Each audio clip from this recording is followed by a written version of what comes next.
یقینا چې تورات، انجیل، زبور او قرآن مجید ټول آسماني کتابونه دي، خو تاسو د تورات دا تلاوت هم واورئ او د انجیل هم واورئ او بیا په آخره کې د قرآن مجید دا تلاوت واورئ.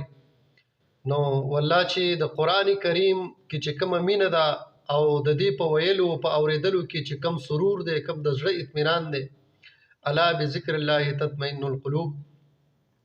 تاسو ټول ته په خپله پته ولګي چې قرآن مجید څنګه معجز کتاب دی، کم شان والی کتاب دی، په کم عظیم الشان پیغمبر نازل دی او عظیم الشان شان دی، ډیر زیات تاثیر والی کتاب دی. یو ځل تاسو خامخا دا ویډیو وګورئ.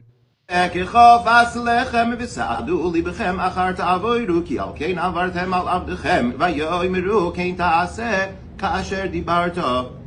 Idemiaton Savaton Mariae Magdalene έρχεται προϊσκότη.